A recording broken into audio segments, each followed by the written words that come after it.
Maka munafik orang yang punya dua muka. Munafik ini kan musuh dalam selimut. Di belakang kita dia caci maki kita. Maka demikian rupa watak orang munafik Allah benci betul. Orang-orang munafik di dasar jurang neraka yang paling bawah. Keraknya neraka. Yang merusak akhlak kepada Allah.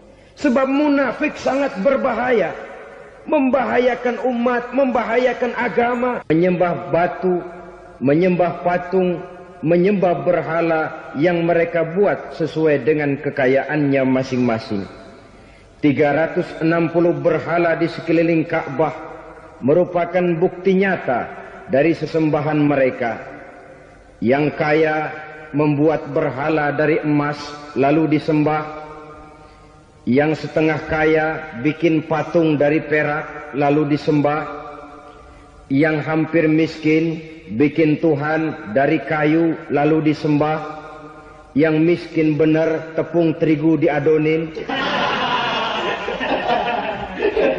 lalu dibentuk seperti wujud seseorang kemudian disembah. Dan apabila selesai nyembah perutnya terasa lapar, Tuhannya habis dipretelin. Sepanjang sejarah kemanusiaan cuma masyarakat jahiliyah saja yang sampai makan Tuhan. Sesadis-sadisnya bangsa Indonesia belum pernah sampai makan Tuhan. Maka menghadapi manusia seperti ini, yang pertama dilaksanakan oleh Rasul memperbaiki akhlak mereka kepada Allah. Menanamkan la ilaha illallah, bahwa tidak ada Tuhan yang perlu disembah selain daripada Allah Subhanahu wa ta'ala. Ini hakikatnya merupakan inti daripada ajaran Rasul-Rasul terdahulu. Kenapa? Seluruh Rasul bersumber dari satu sumber yang sama, yaitu dari Allah Subhanahu wa ta'ala. Maka prinsip ajaran ketuhanan yang mereka bawa tentu saja sama. Nabi Adam mengajarkan la ilaha illallah.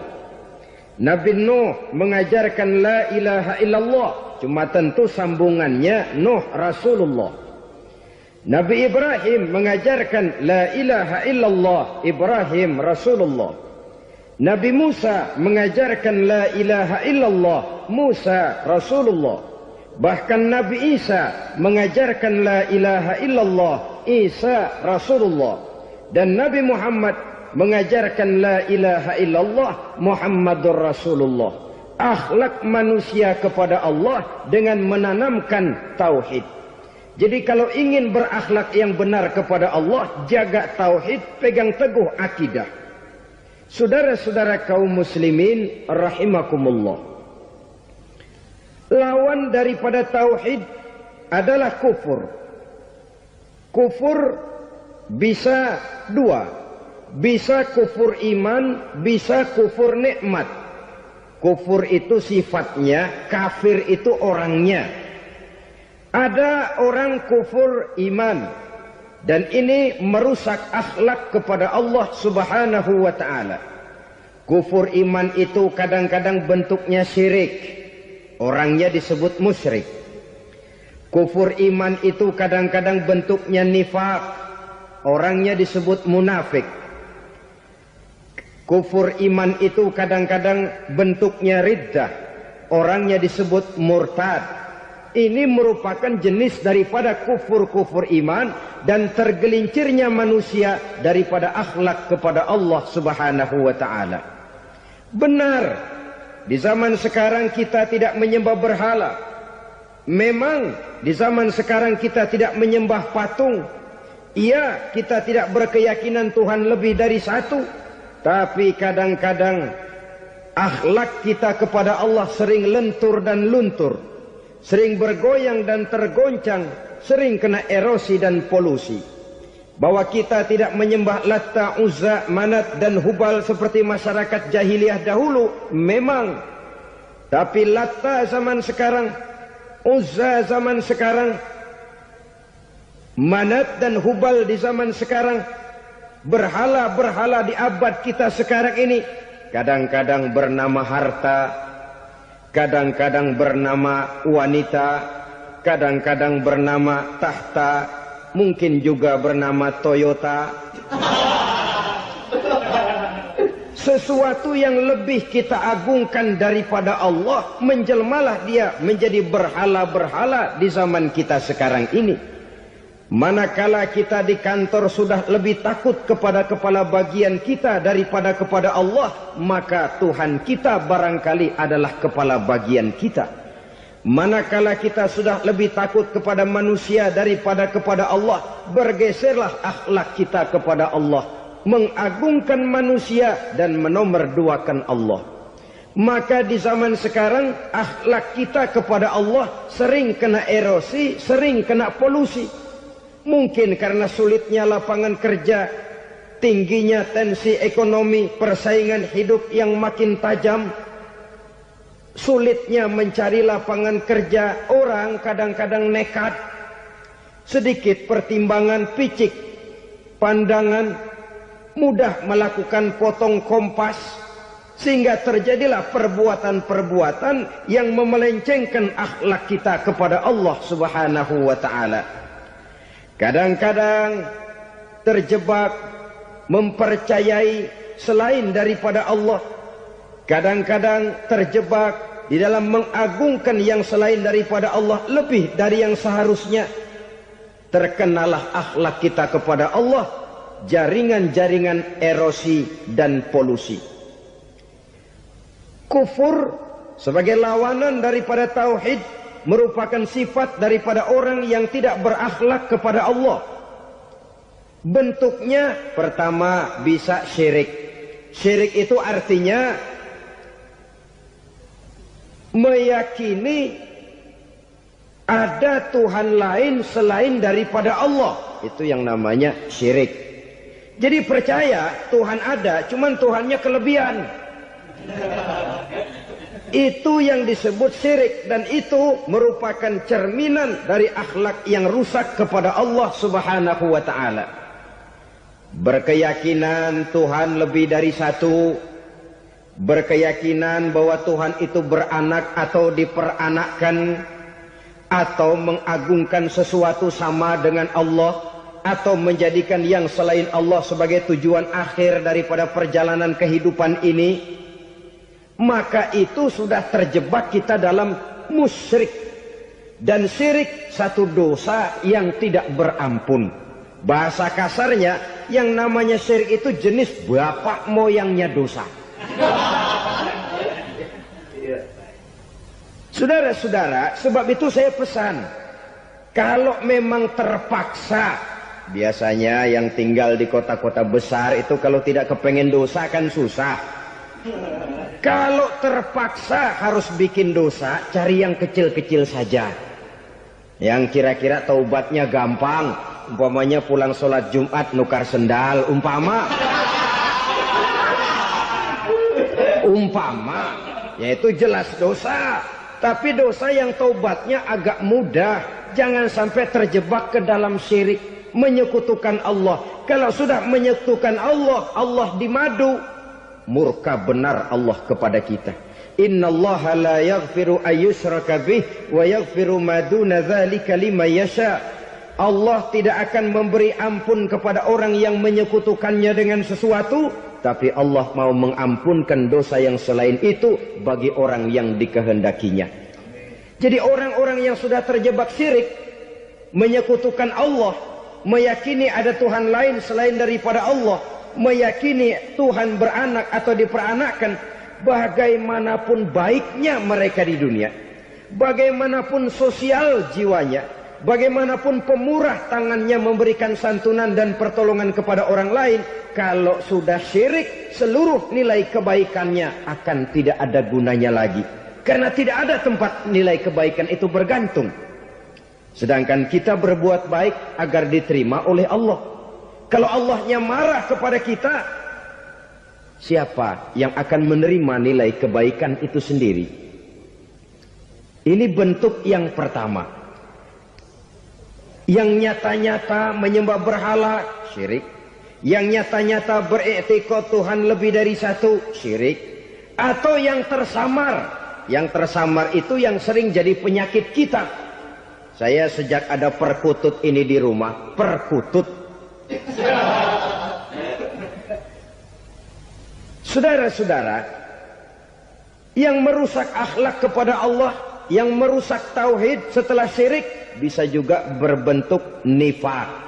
Nifak itu sifatnya, orang yang punya sifat nifak disebut munafik. Asal katanya dari nafakun. Nafakun itu satu lubang yang punya dua muka, seperti goa, ada tempat masuk, ada tempat keluar. Maka munafik orang yang punya dua muka. Kalau bahasa kita, pandai bermain minyak di atas air. Manis jika berhadapan, balik belakang lain bicara. Sehingga apa yang dinamakan nifak, kata Imam Ali Al-Jurjani dalam kitab ta'rifatnya, izharul imanu bil lisan wa kitmanul kufri bil qalbi. Menyatakan, menampakkan iman dengan lidahnya, tapi menyembunyikan kekafiran dalam hatinya. Dengan kata lain, lidahnya mah iman, hatinya mah kafir. Padahal hati itu yang dilihat, padahal hati itu yang dinilai. Kenapa lidahnya mengaku iman? Ya mungkin karena kepepet, mungkin karena kepentingan, mungkin karena ingin mencari kelemahan orang, lalu dia pura-pura beriman. Tapi sesungguhnya hatinya kufur. Ini merupakan penyakit munafik. Dan terus terang, menghadapi orang munafik jauh lebih berat daripada menghadapi orang kafir. Kenapa? Munafik ini kan musuh dalam selimut. Mau dibilang musuh nyata-nyata, apalagi di zaman Rasul ya, ketika periode Madinah, berat sekali menghadapi orang munafik. Mau dibilang kafir, kalau ketemu assalamualaikumnya medok juga. Mau dibilang mukmin, di belakang ngegerundel, nyari-nyari penyakit, nyari-nyari lantaran, mencari-cari gara-gara. Kalau kafir jelas kafirnya, kalau musyrik jelas musyriknya. Tapi munafik, di depan kita dia mengaku beriman, di belakang kita dia caci maki kita. Maka demikian rupa watak orang munafik, Allah benci betul. Sampai dalam Quran orang munafik itu divonis innal munafikin fid darkil asfal minan nar. Orang-orang munafik di dasar jurang neraka yang paling bawah, keraknya neraka. Saudara-saudara kaum muslimin rahimakumullah. Sebab munafik sangat berbahaya. Membahayakan umat, membahayakan agama. Di depan kita mereka ngaku pura-pura beriman. Kalau pidato luar biasa, memuji agama setinggi langit, menampakkan seolah-olah dia orang yang dekat dengan agama. Saudara-saudara, agama penting, agama mutlak. Tapi yang ngomong begitu agamanya apa? Remeng-remeng. Cuma sekedar lipstick, cuma sekedar dekorasi, cuma sekedar kamuflase buat ngibuli orang lain. Dia mengaku beragama, mengatakan agama mutlak, menganggap agama penting, seolah-olah memperhatikan benar tentang tatanan kehidupan beragama, tapi sebenarnya di hatinya tidak lebih berkecamuk penyakit-penyakit kufur. Maka sifat munafik ini termasuk menodai tauhid. Artinya merusak akhlak kita kepada Allah Subhanahu wa ta'ala. Sifat yang ketiga yang juga merusak akhlak kita kepada Allah dinamakan riddah. Riddah itu sifatnya, orang yang punya sifat riddah disebut murtad. Murtad keluar dari Islam. Keluar dari Islam tentu tadinya di dalam Islam. Oleh satu perbuatan dia bisa menjadi murtad. Misalnya, tadinya dia iman benar kepada Allah, tapi melarat. Kadang-kadang sehari masak, 3 hari libur. Akhirnya oleh kesulitan ekonomi dia tidak kuat. Ada yang menawarkan kebaikan, dibawain supermi, dibawain obat-obatan, diberikan beras. Goyah imannya. Keluar dia dari Islam, ikut agama orang yang memberikan pertolongan kepadanya, memilih kesenangan sebentar dengan mengorbankan kebahagiaan yang kekal. maka orang semacam itu riddah sifatnya, murtad orangnya, keluar dari Islam. Dan yang menyebabkan kita murtad bukan cuma orang nyata-nyata memproklamirkan diri keluar dari Islam lalu mengikuti agama orang lain, bukan cuma itu. Mengakui ada Rasul lagi sesudah Nabi Muhammad bisa menyebabkan kita murtad. Mengingkari nikmat Allah bisa menyebabkan kita murtad. Meyakini semua agama benar bisa menyebabkan orang menjadi murtad. Meragukan kesempurnaan dan kelengkapan Al-Quran bisa menyebabkan orang jadi murtad. Mengingkari sunnah bisa menyebabkan orang menjadi murtad. Banyak hal-hal yang bisa mendatangkan penyakit riddah dan membuat pelakunya menjadi murtad. Dan ini menodai akhlak kita kepada Allah Subhanahu wa ta'ala. Itu tadi kufur iman, saudara-saudara. Nyata-nyata mengingkari Allah, baik dalam bentuk syirik, nifak, ataupun riddah. Kufur yang kedua dinamakan kufur nikmat. Apa itu kufur nikmat? Sitru nikmatil mun'im au ya'malu fi mukhalafatil mun'im. Menutup-nutup nikmat Allah, atau melakukan perbuatan yang menentang, bertentangan dengan kehendak yang memberikan nikmat. Jadi kufur nikmat pertama, nutup-nutupin Tuhan. Tuhan jalingin. Duit lu banyak amat, dari mana? Gua kerja. Lalu kerjanya nomor satu. Orang yang berakhlak kepada Allah, dia akan menjawab, kamu uangnya kok banyak, dari mana? Rizki dari Allah. Caranya, saya kerja. Kerja itu cara, rizki itu dari Allah datangnya. Bukankah di zaman sekarang kita sering terpleset? Ini merupakan cerminan dari rapuhnya akhlak kita kepada Allah Subhanahu wa ta'ala. Karena usaha saya memang, karena saya peras keringat banting tulang, tentu. Tapi sadarkah kita bahwa sepanjang yang bisa kita lakukan cuma berusaha, peras keringat banting tulang? Soal rizki, soal jodoh, soal maut, kitakah yang mengatur? Kitakah yang menentukan? Subhanallah. Manusia sungguh tidak berdaya menghadapi tiga hal paling pokok ini. Rezeki, kita cuma bekerja. Kitakah yang menentukan? Tidak. Kita berusaha saja, rezeki belum pasti dapat. Apalagi kalau kita tidak berusaha. Jangan terjebak dalam fatalisme. Belum perang udah nyerah. Emang dasar rezeki datangnya dari Tuhan, gak usah kerja, dan ntar juga kalau dia datang. Dari mana datangnya? Kerja saja belum tentu dapat rezeki, apalagi kalau tidak kerja. Yang jelas usaha perlu kepastian, itu urusan Allah. Ini akhlak kepada Allah Subhanahu wa ta'ala. Jodoh juga begitu. Kita berusaha, kita berupaya, Allah menghendaki lain jadinya. Maut juga begitu. Siapa sih yang pengen ngadepi maut? Siapa sih yang pengen mati? Siapa sih yang pengen ketemu malaikat Israel? Tidak seorang pun kalau ditanya. Kecuali mereka yang putus asa ya. Kalau otaknya masih normal, mau mati, mesti belakangan dulu udah dikit. Tapi yang satu itu, saudara, kalau dia sudah datang, tenaga mana yang bisa menolak? Kalau dia sudah berkunjung, kekuatan mana yang bisa menghindar? Kalau dia sudah ingin bertemu, kemana kita bisa melarikan diri? Manusia sepanjang yang dia lakukan hanya berusaha, tapi kepastian, ketentuan dari Allah Subhanahu wa ta'ala. Orang yang kufur nikmat, nutup-nutupin Allah. Dia merasa rezekinya adalah mutlak peras keringatnya. Seolah-olah Allah nggak punya peranan apa-apa di situ. Oh, ini kan saya bisa rumah begini karena saya kerja keras. Oh, ini mobil saya begini, saya kerja keras. Peras keringat, banting tulang, keras.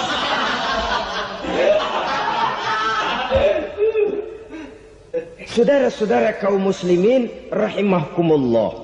Jadi menutup-nutupi Allah. Akibatnya nanti kalau dia berhasil, Allah ketutupan. Kalau dia gagal, orang lain dicaci maki, dicari kambing hitam. Kambing hitam kan mahal. Karena orang sering cari-cari kambing hitam. Jarang orang mau jujur kalau bertemu kesulitan lalu mencari sebab pada dirinya sendiri. Yang paling enak ya nyalain orang. Lo begitu. Orang lain yang paling enak kita salahin. Au ya'malu fi mukhalafatil mun'im, atau dia melakukan sesuatu yang tidak sesuai dengan kehendak yang memberikannya nikmat.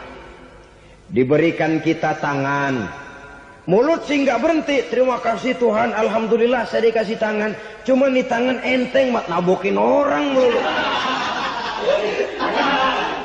Itu sudah mukhalafatul mun'im, bertentangan dengan kehendak yang memberikan nikmat. Diberikan harta, mulutnya mah basah. Terima kasih Tuhan, alhamdulillah dikasih harta. Tapi pelitnya minta ampun. Kikir, koret, medit. Ini juga termasuk kufur nikmat, mempergunakan suatu nikmat bertentangan dengan kehendak daripada yang memberikan nikmat itu sendiri. Saudara-saudara kaum muslimin rahimakumullah. Oleh karenanya kufur iman memang lebih bahaya daripada kufur nikmat. Tapi jangan lupa, kufur nikmat bisa menyeret orang kepada kufur iman. Dan kalau Allah udah dialingin, Tuhan sudah dinomor duain, lama-lama kenapa dia tidak mendewakan dirinya sendiri? Mendewakan pangkatnya, mendewa-dewakan otaknya, mendewa-dewakan kemampuannya. Pada awalnya dia memang cuma kufur nikmat, tapi lambat laun kalau ini tidak diobati, secara pasti orang akan mengarah kepada kufur iman. Bisa berbentuk syirik, bisa berbentuk nifak, bisa berbentuk riddah. Saudara-saudara, oleh karena itu menjaga akhlak kepada Allah mutlak penting. Sebab apa? Kita tidak berakhlak kepada manusia saja, kita dikucilkan dari pergaulan. Kalau kita tidak berakhlak kepada Allah, dikucilkan oleh Allah. Hadis qudsi menyatakan, man lam yashkur ala na'ma'i wa lam yasbir ala bala'i falyakhruj min tahtis sama'i falyatlub rabban siwaya. Kata Allah, siapa orang yang tidak mau bersyukur terhadap nikmat yang aku berikan kepadanya dan tidak mau sabar terhadap ujian yang aku berikan kepadanya, falyakhruj min tahtis sama'i, persilahkan saja keluar dari kolong langitku. Waliyatlub rabban siwaya, tolong cari Tuhan lain selain daripada aku. Murka Allah, diusir, cuman gak kedengeran aja. Siapa yang tidak mau syukur terhadap nikmatku, siapa yang tidak mau sabar terhadap ujian yang aku berikan kepadanya, persilahkan keluar dari kolong langitku ini, cari Tuhan lain selain aku. Langit Tuhan yang punya, Tuhan kita lawan, diusir dari kolong langit, mau pindah ke kolong mana?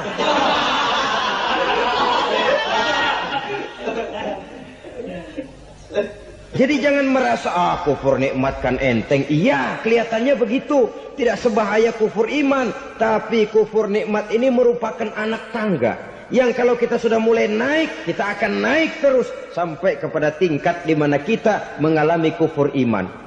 Kalau sudah ke sana, maka akhlak kita kepada Allah terkenalah erosi, terkena polusi, hancur akhlak kepada Allah. Dan itulah sumber kesengsaraan abadi. Kalau cuma kita tidak berakhlak kepada manusia, barangkali resikonya cuma kehidupan di dunia ini.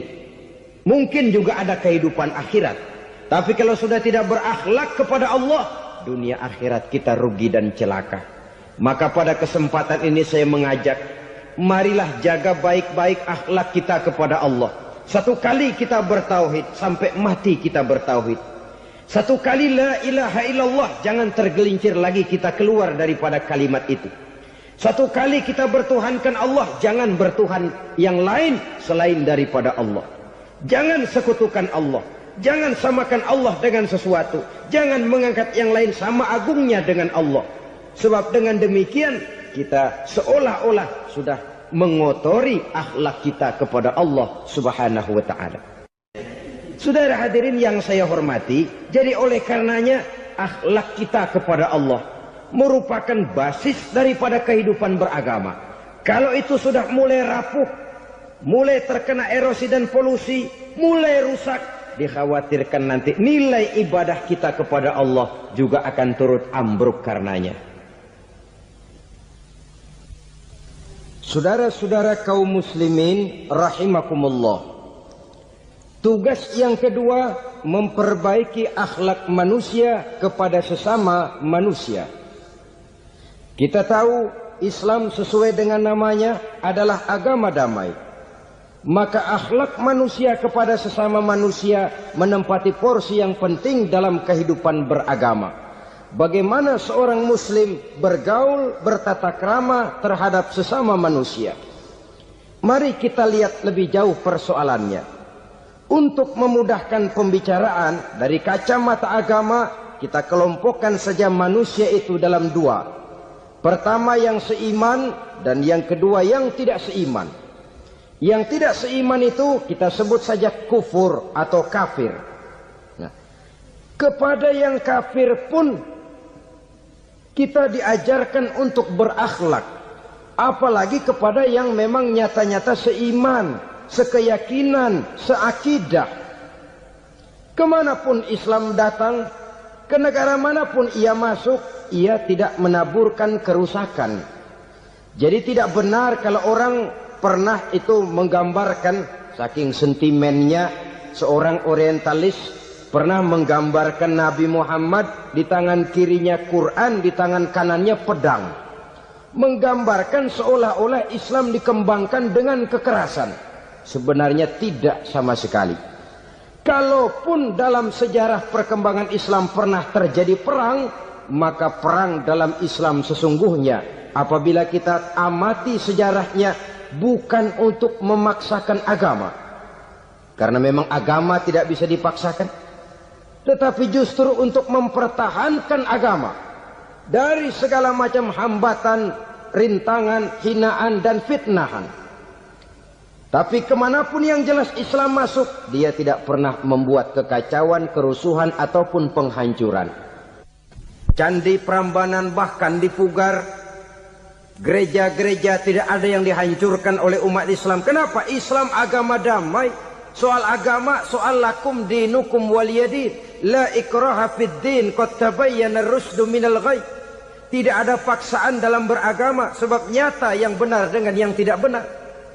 Belum pernah ada orang kafir masuk ke perkampungan orang Islam lalu dikejar-kejar, diteriakin kafir, kafir, sunatin.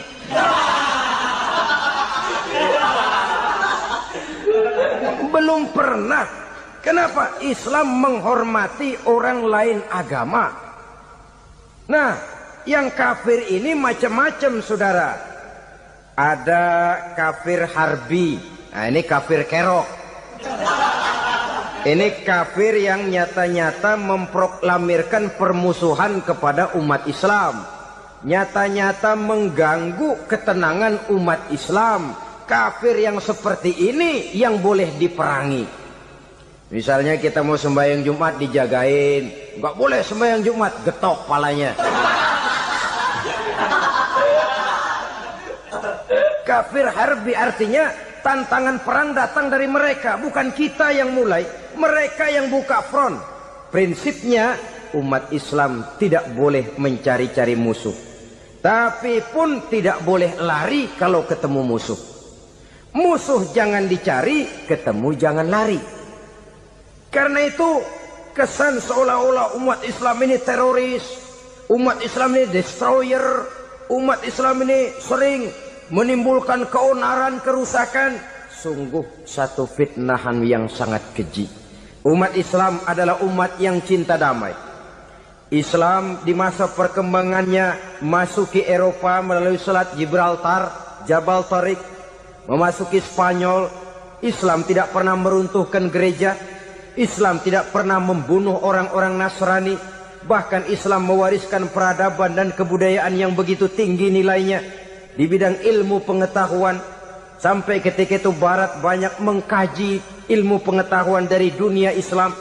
Buku-buku berbahasa Arab diterjemahkan ke bahasa Yunani, dipelajari oleh para cendekiawan di negeri Barat sana. Mereka mengambil manfaat yang banyak dari masuknya Islam ke Eropa. Sementara gereja tetap berdiri dengan megahnya. Kuil-kuil tempat peribadatan tidak satupun yang diusik-usik. Kenapa? Islam agama yang cinta damai. Asal dia tidak diganggu, asal kehormatannya tidak dihinakan. Jadi kafir harbi, kafir yang nyata-nyata nantang perang, ngajak berkelahi. Itu kafir yang nyari penyakit. Kafir harbi ini boleh diperangi dengan catatan mereka yang memang mulai. Yang kedua, kafir zimmi. Kafir zimmi, kafir yang hidup di tengah mayoritas muslim, tapi mereka mau hidup dengan aman, damai, tenang. Mereka wajib dilindungi. Bahkan Nabi pernah memberikan satu jaminan, man aza zimmiyan faqad azani. Siapa yang mengganggu orang kafir zimmi sama saja dengan mengganggu saya. Kehormatannya dijaga, harta bendanya dilindungi, anak istrinya pun dilindungi. Dan ini jadi kenyataan. Saudara bisa lihat di negara-negara yang mayoritas penduduknya beragama Islam, orang-orang kafir di luar Islam hidup dengan tenang, aman, damai. Di Saudi Arabia, di luar tanah haram, di luar Mekah dan Madinah, banyak orang-orang kafir mencari nafkah. Mereka tenang, aman, dilindungi undang-undang. Begitu di Mesir, begitu di negara Indonesia yang berdasarkan Pancasila ini. Kehidupan beragama menimbulkan gairah, rukun, tenang, aman, damai, sepanjang tidak saling ganggu, tidak saling usik, menghargai orang yang sudah beragama, tidak menjadikan penganut suatu agama sebagai sasaran dari dakwah agama lainnya. Saudara-saudara kaum muslimin rahimakumullah. Jadi memang oleh Al-Quran kita dianjurkan asyidda 'alal kuffar ruhama bainahum. Tegas kepada orang kafir, kasih sayang kepada sesama muslim. Tapi tegas bukanlah berarti marah-marahan, bukan berarti musuh-musuhan, bukan ngajaki perang. Tegas dalam arti punya garis tentang kehidupan beragama, lakum dinukum waliyadin. Soal kehidupan sosial, mari kerjasama. Bangun jalan, ayo rame-rame. Siskamling, mari bebarengan. Bikin puskesmas, mari sama-sama. Tapi kalau sudah soal agama, itu tidak perlu ada toleransi agama. Yang perlu toleransi antar umat beragama. Kalau umatnya mau kerjasama silakan, tapi tidak menyangkut soal ibadah. Jangan kerjasama di bidang ibadah. Itu kerjasama yang salah pasang, saudara-saudara. Sehingga dengan demikian toleransi adalah menyangkut kehidupan antar umat beragama. Sedangkan agama sendiri punya kapling yang nyata. Sehingga dengan demikian tegas kepada orang kafir dalam arti kita punya satu kepribadian. Tidak ngambang. Enggak, lalu kalau ditanya orang, sebenarnya agama lu apa sih? Gua mah gimana musimnya aja. Agama pakai musim kayak rambutan. Akhirnya ya begitu, musim-musiman. Ke masjid kelihatan, ke gereja hayo, ke candi nongol, ke apa? Bingung malaikat bagaimana nyatetnya nih bocah ini. Di mana aja ada. Kita punya satu kepribadian. Saya muslim dan garis saya ini, lakum dinukum waliyadin. Bagi Tuhan persilakan agama Tuhan, bagi kami agama kami. Kami hormati Tuhan, Tuhan hormat kepada kami. Tapi soal agama, kaplingnya jelas. Kerjasama, mari urusan muamalah, bidang sosial. Yuk kita siskamling sama-sama dengan orang lain agama. Mari jaga kerukunan, kesatuan, persatuan, kekompakan. Perbaiki jalan yang rusak, mari sama-sama. Mendandani jembatan yang runtuh, mari sama-sama. Tapi sembahyang, kaplingnya lain-lain. Sebab Nabi juga dulu pernah ditawarkan begitu loh sama kafir jahiliyah dulu, Quraisy itu. Sudah Muhammad, sekarang begini saja, kita join aja daripada marah-marahan. Hari ini saya oke menyembah Tuhanmu Allah, besok gantian kamu menyembah Tuhan kita Latta, Uzza, Manat dan Hubal. Turun, qul ya ayyuhal kafirun la a'budu ma ta'budun. Soal ibadah kaplingnya jelas, tidak boleh dicampur adukkan. Sebab kalau tidak, kita akan mulai kehilangan identitas diri. Dan disitulah krisis kehidupan keyakinan beragama dimulai. Dari krisis identitas. Hujan gede kan mulainya gerimis dulu. Di mana-mana ya gerimis dulu. Gerimis makin lama makin gede. Kita akan mulai dengan kehilangan identitas diri. Dari sana nanti kita malu mengakui keislaman kita. Kalau orang Islam malu mengakui keislamannya, ini kan ironi, menyedihkan. Ngakui Islamnya saja malu, menonjolkan keislamannya malu. Tidak ada rasa bangga beragama. Padahal ini modal dasar. Hanyalah dengan rasa bangga beragama kita lalu konsekuen. Bukan bangga yang tidak konsekuen. Wah, pokoknya kan gua kan Islam. Agama yang paling benar. Tapi hidupnya sendiri jauh dari tuntunan Islam. Itu bangga yang tidak beralasan. Bangga yang tidak perlu dibanggakan sebenarnya. Kebanggaan yang membuat kita konsekuen dan dekat dengan kehidupan beragama. Jadi dengan demikian saudara-saudara, kepada non-muslim kita juga harus berakhlak. Bukankah ini sudah dicontohkan oleh Rasul? Bagaimana beliau disambiti orang di Taif, yang menyambiti malah didoakan. Bagaimana Suraqah mau membunuh beliau, malah Suraqah didoakan. Bagaimana Abu Jahal dan Abu Lahab saking mangkalnya. Ini Abu Jahal pernah gali lubang di kamarnya sendiri, di depan tempat tidurnya. Setelah dia gali lubang, ditutupin pakai keraras korma. Lalu dia tarik selimut, belagak meriang. Dia pesan pesuruhnya, bilangin Muhammad, encangnya meriang. Pamannya sakit, minta ditengokin. Nabi dengan segala husnuzonnya berangkat nengokin. Abu Jahal dari balik selimut ngintip. Itu dia Muhammad, itu dia tuh. Dia tuh, masuk Dani, masuk. Mulai di jalan, senang Abu Jahal. Terus dah. Begitu ke pelosok, masuk ke lubang, gue pendem terus lalu. Memang niatnya mau mencelakakan Nabi. Sudah tinggal beberapa langkah lagi Nabi akan berjalan ke arah lubang itu. Malaikat Jibril ngasih tahu, Muhammad, Abu Jahal pamanmu cuma pura-pura sakit. Di depan tempat tidur itu ada lubang sudah dia gali untuk menjerumuskan kamu. Sudah, balik pulang. Balik badan Nabi. Sudah hampir mau melangkah, kakinya malah muter pulang. Abu Jahal yang ngelihat Nabi sudah hampir jatuh nggak jadi, balik pulang. Lupa kalau lagi sakit. Udah Muhammad buruan sini. Ke pintu dia kejar. Dia lupa sama lubang yang dia gali. Begitu dia kejar, dia yang ke pelosok masuk ke dalamnya. Sejak saat itu ada pepatah, man hafara hufratan waqa'a fiha. Siapa yang suka nggali lubang, dia sendiri bakal terpelosok ke dalamnya. Jatuh dia ke lubang yang dia gali. Padahal ya paling banter 2 atau 3 meter paling dalam. Dari dalam lubang itu dia teriak-teriak, Muhammad, tolongin, pamanmu kecebur. Kasih tahu Muhammad, kasih tahu, datang lagi lah pesuruhnya. Muhammad, pamanmu Abu Jahal kecebur, minta tolong diangkatin. Sudah diulur tambang, habis sambung lagi, nggak bisa sampai. Masa iya, cuma kamu yang bisa nolong. Apa yang dilakukan Nabi? Balik mau nolongin. Akhlak. Kita kalau ada orang gali lubang buat nyeburin kita, dia sendiri yang kecebur. Gorok gua kagak lemin loh. Mati sekalian dah. Nabi mah enggak, balik nolongin tuh Abu Jahal. Kenapa paman kecebur? Iya Muhammad, tolong, tambang udah diulur-ulur, sambung-sambung nggak sampai. Aduh kasihan paman, nih pegang tangan saya. Nabi cuma ulurin tangan, nyampe dipegang oleh Abu Jahal.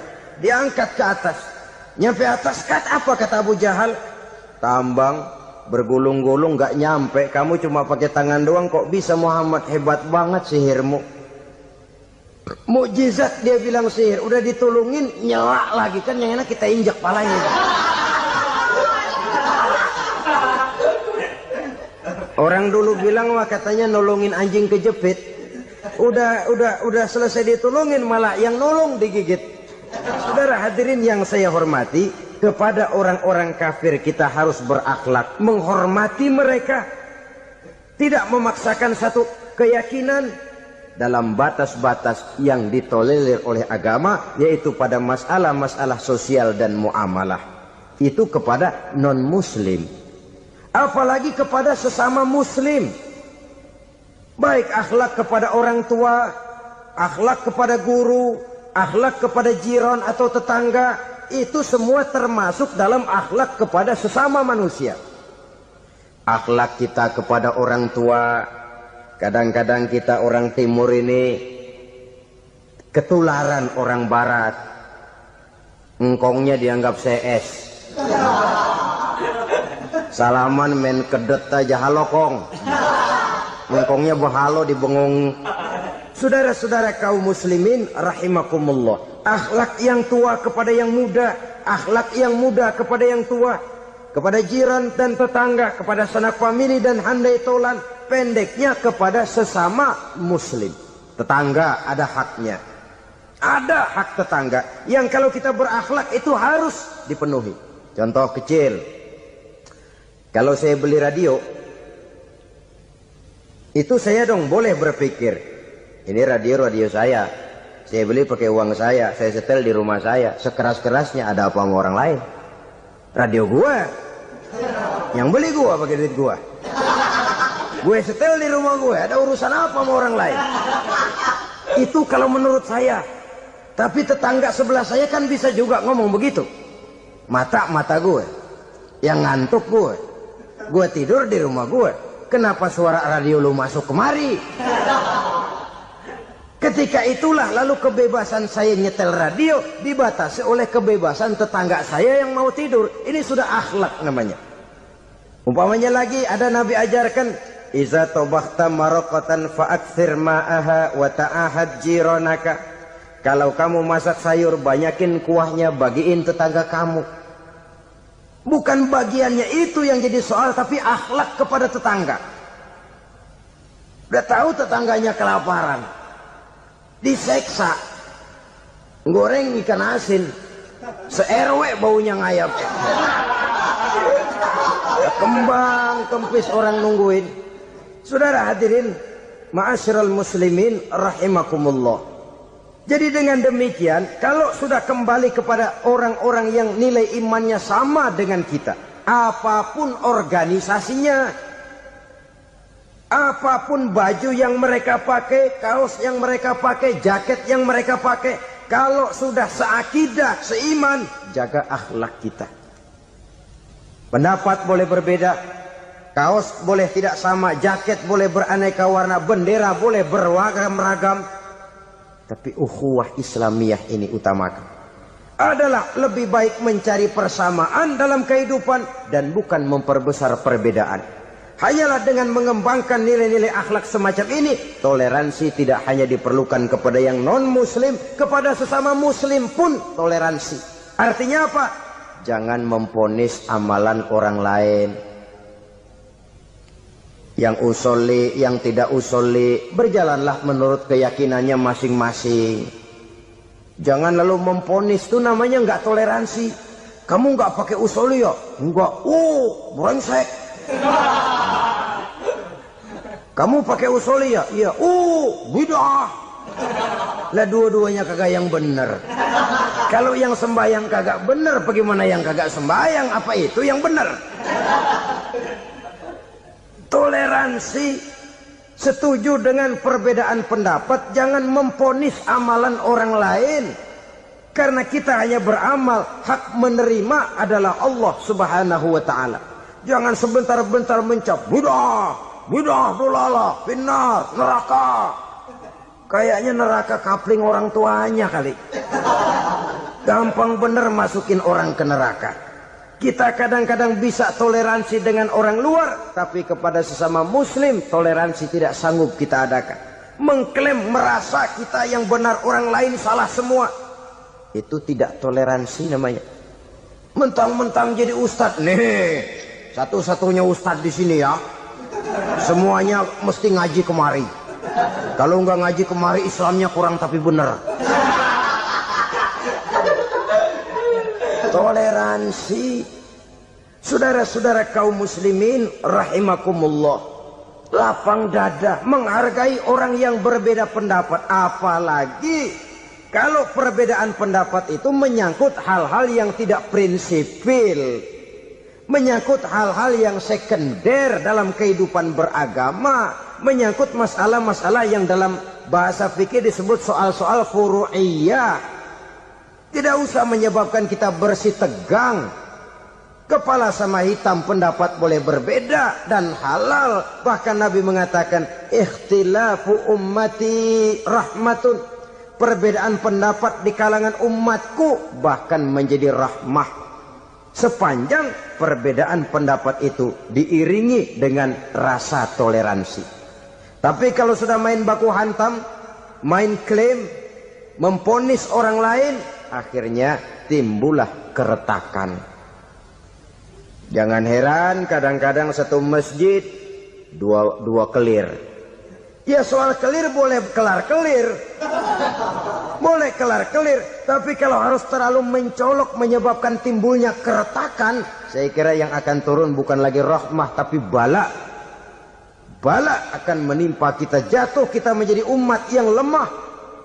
Oleh karena di antara kita sendiri, sesama kita tidak pandai bertoleransi, tidak lapang dada. Ada anak muda kelihatannya mau majuan dikit, yang tua curiga. Nah, kalau dia maju pasaran gua bangkrut dong nih. Lalu ditekan tuh anak ditekan melejit. Kadang-kadang yang tua maksudnya baik, mau memelihara, yang muda salah terima. Kan tua kejemur. Dari dulu sampai sekarang gitu-gitu doang. Anak kemajuannya. Padahal yang tua barangkali maksudnya juga baik, mau memelihara. Sebenarnya kalau kita bisa mencoba mencari titik temu dengan alur komunikasi, tidak merasa diri yang paling benar, tapi toleransi, boyak menerima pendapat orang lain, setidaknya mau mendengar omongan orang. Yang susah kalau udah kena penyakit nggak mau ngerti omongan orang, nggak mau nerima pendapat orang. Kodok di kolong tempayan, cukeng kayu asem, asal ijo udah ijo aja ijo dah. Nggak ngerti omongan orang, yang kayak begini yang orang jadi kesandung.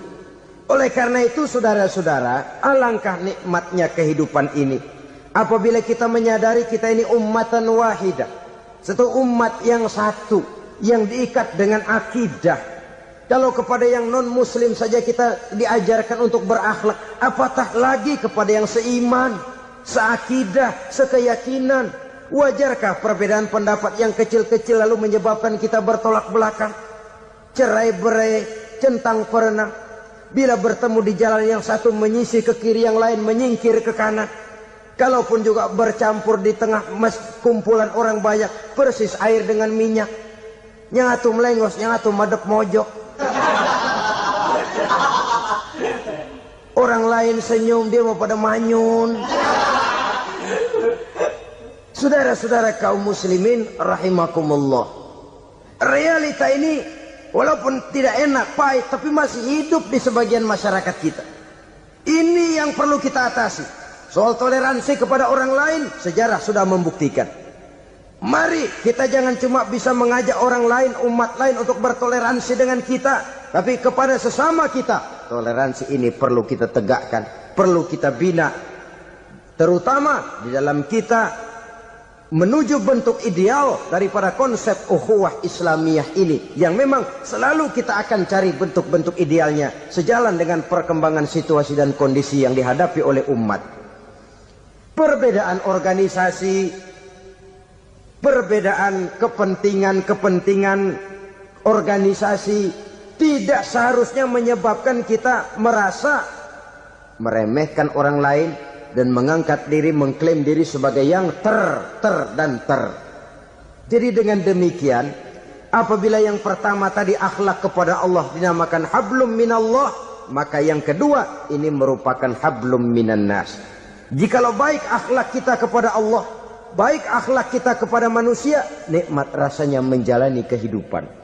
Kadang-kadang orang akhlaknya kepada manusia baik, tapi kepada Allah tidak baik. Hormat sama yang tua, menyayangi yang muda, sama tetangga rukun, tapi sama Tuhan nggak mau sujud. Ini baik kepada manusia, tapi tidak berakhlak kepada Allah. Atau sebaliknya, sujudnya sama Allah mah tekun, bener khusyuk, bahasanya juga fasih, luar biasa. Tapi sama manusia sombong, takabur, ujub, merasanya dia doang yang paling benar. Sebab iblis itu ya, itu kadang-kadang datang lewat hati, dan memang selalu markasnya di situ. Kalau dia tidak bisa menggoda kita dengan yang lain, dia tumbuhkan sifat ujub. Dia bisikin, wah, memang di kampung ini yang paling banyak ibadahnya ente. Yang lain mana, lihat tuh kerocok semua.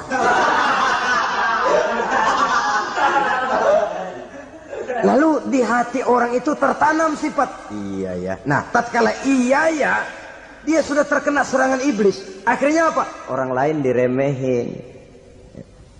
Asalnya kagak mau sembahyang ya diajak salaman udah najis aja dah.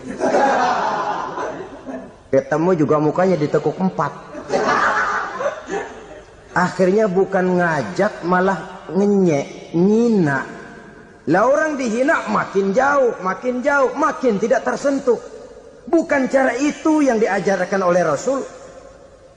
Bahwa orang tidak mau sholat, tugas kita mengajak. Soal dia tidak sholat, itu dosa dia kepada Allah.